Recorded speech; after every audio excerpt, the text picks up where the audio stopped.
Sobral, no estado do Ceará. Com certeza você deve ter ouvido falar da experiência educacional que foi implantada no município de Sobral há mais ou menos 27 anos atrás.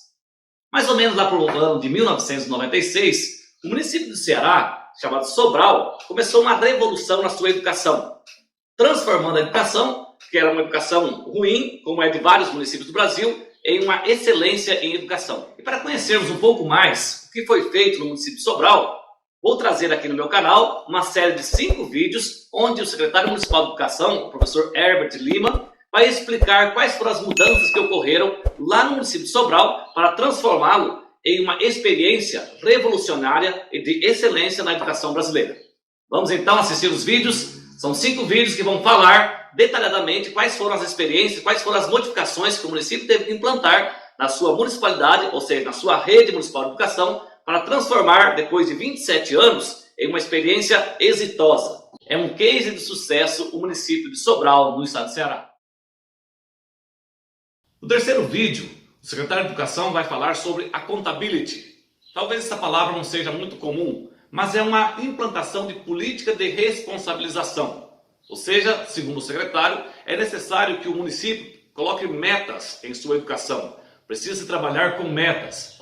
Precisa trabalhar com política de responsabilização. E é isso então que vamos ouvir falar aqui no terceiro vídeo da nossa série, que o secretário então, Herbert Lima vai falar sobre essa política de responsabilização que foi implantada no município de Sobral a partir dos anos de 1996. Bom, e aí a gente passa por alguns desafios. O primeiro é o mais importante de todos, que é a liderança, a coragem e a decisão política de tomar medidas que muitas vezes são difíceis, complexas e, em alguns casos, até impopulares.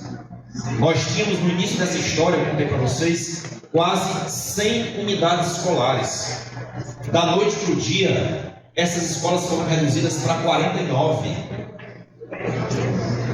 E aí, na época, a população dizia: olha só, o prefeito que nós votamos e elegemos está fechando escola. É essa a educação que ele quer oferecer para as crianças da cidade? Quando, na verdade, esse movimento de readequação do sistema público municipal, em alguns casos, é necessário e é tecnicamente chamado de nucleação.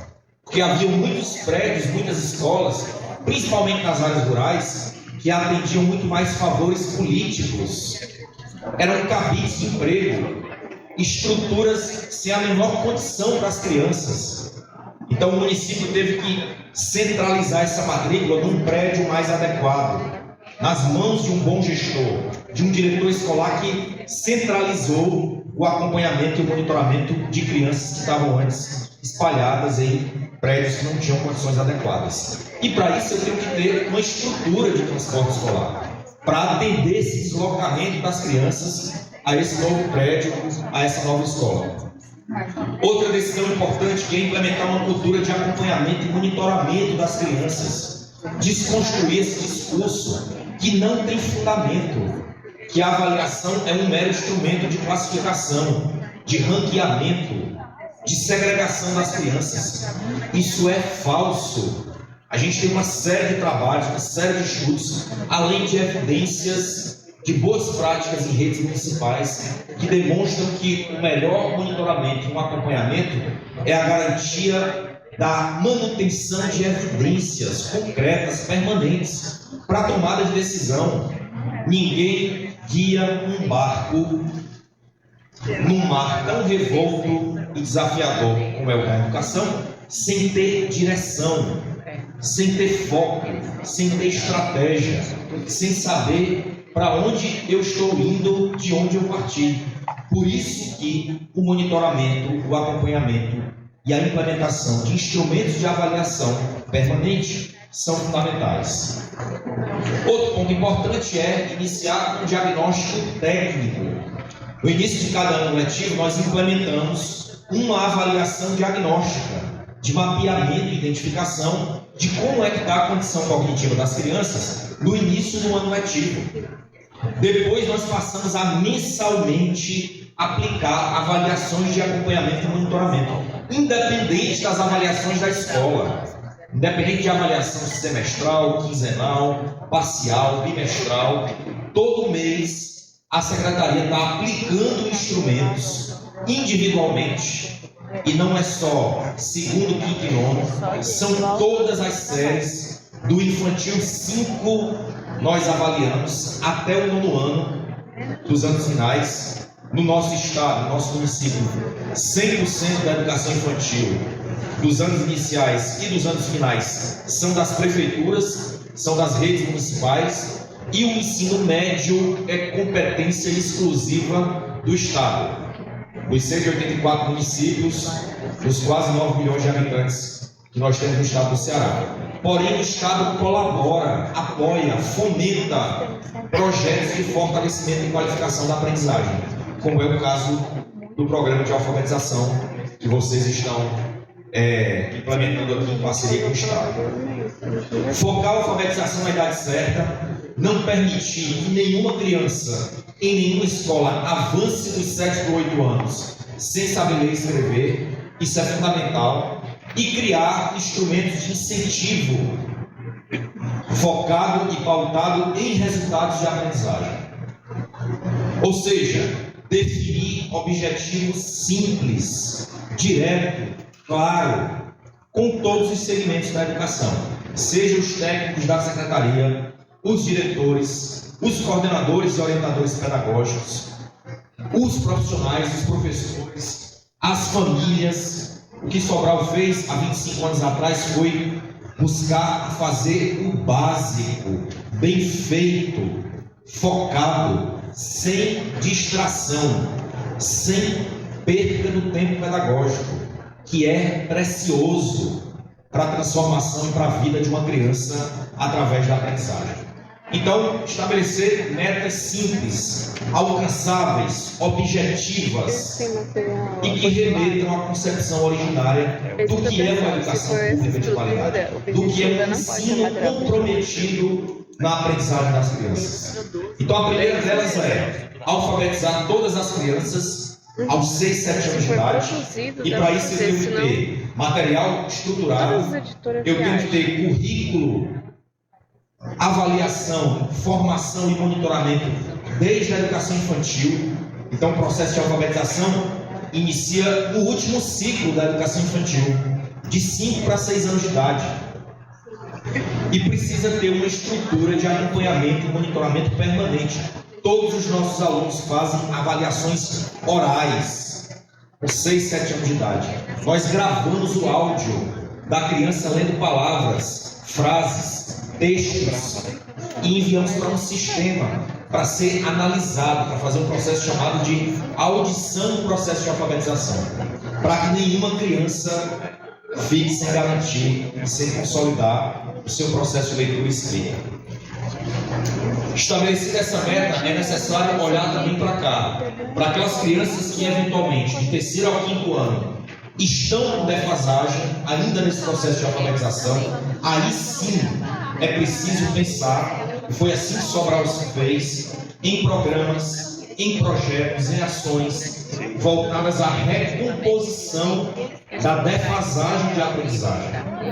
Porque se a gente está iniciando uma política de alfabetização agora e está olhando para a garantia de que daqui para frente, nos municípios e no estado, a gente vai ter todas as crianças aos 6, 7 anos de idade alfabetizadas, e isso vai ser a garantia de uma transformação imensa no desenvolvimento e no desempenho cognitivo dessas crianças ao longo de toda a vida acadêmica. Se a gente garante esse processo de aprendizagem, a gente tem evidências concretas que essa criança vai conseguir se desenvolver bem no ano subsequente.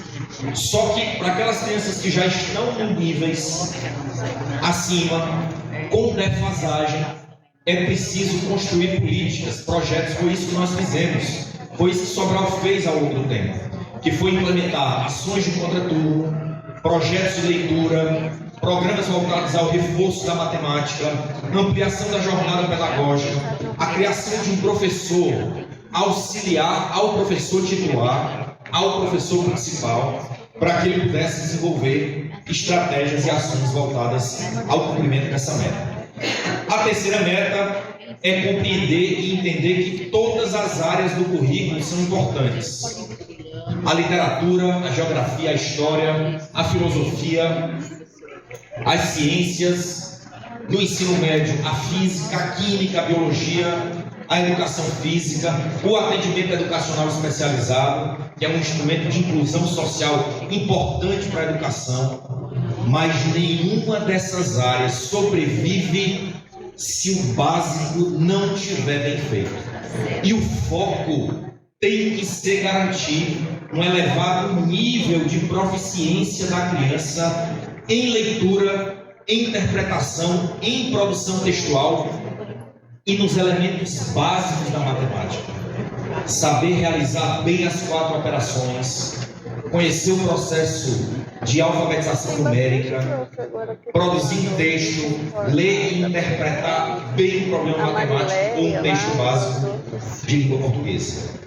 Então, as demais áreas do currículo, a criança só vai se desenvolver, só vai adquirir os aspectos históricos, geográficos, literários, se ela tiver bem o processo de leitura, e para isso a gente passou a monitorar os níveis de proficiência em língua portuguesa e matemática, investir fortemente aqui, porque isso vai contribuir para o desenvolvimento de todas as áreas do currículo. E a meta 4 é compreender a educação infantil como uma grande oportunidade do início da vida cognitiva da criança. Então, a educação infantil tem que ter material estruturado, a educação infantil tem que ter currículo, a educação infantil tem que ter formação continuada e a educação infantil tem que ter avaliação de acompanhamento e monitoramento da criança.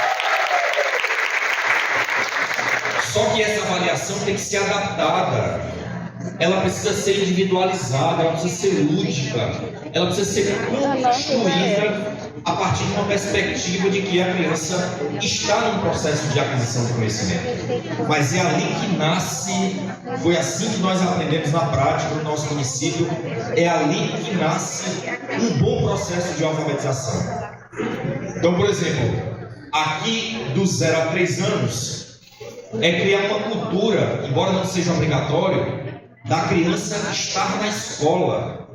Nós criamos um programa de Sobral em parceria com a Secretaria de Saúde, que é um programa intersetorial, que não gera nenhum custo financeiro para a Secretaria de Educação e nem para a Secretaria de Saúde.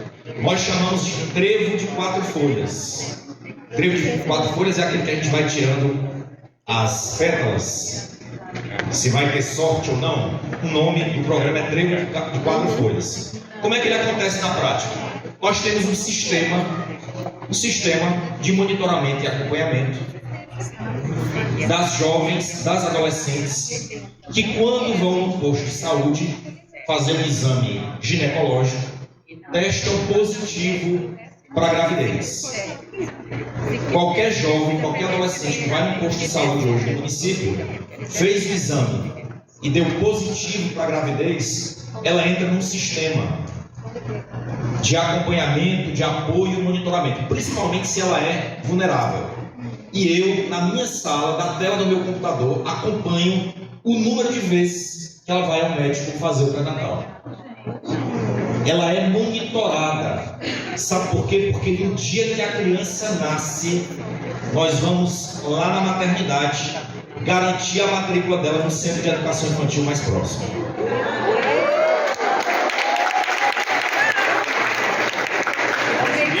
E o custo disso, pessoal, é zero. Não tem custo. É você monitorar e acompanhar junto com a Secretaria de Saúde. Por quê?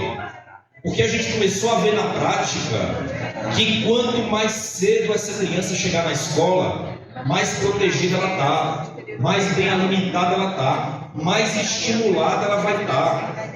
Existe uma série de estudos e evidências que mostram que a criança de 0 a 3 anos realiza, que é a chamada primeiríssima infância, o maior número de sinapses, que são aquelas conexões nervosas feitas de maneira elétrica pelos neurônios do cérebro humano.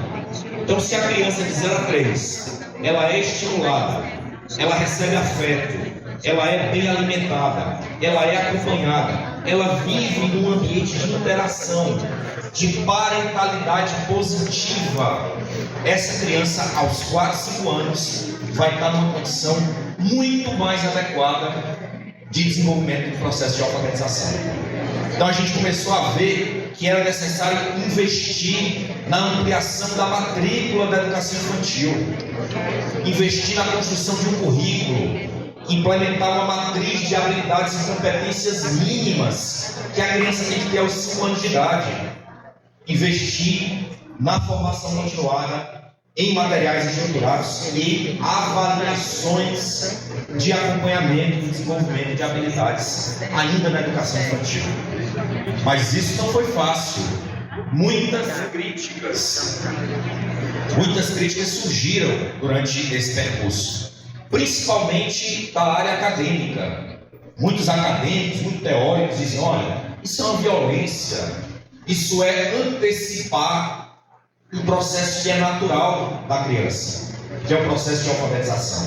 Só que os mesmos acadêmicos, os mesmos professores e pesquisadores tinham os seus filhos nas melhores escolas privadas da cidade aos 5 anos de idade, sabendo a ler.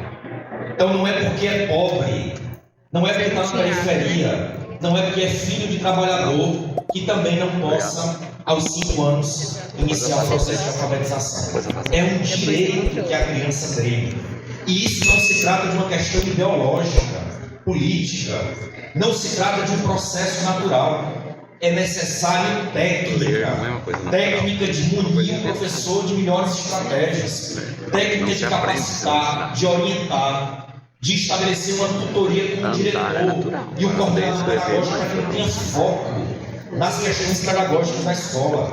Assim como também é necessário pensar na dimensão do processo de avaliação e do acompanhamento desses resultados.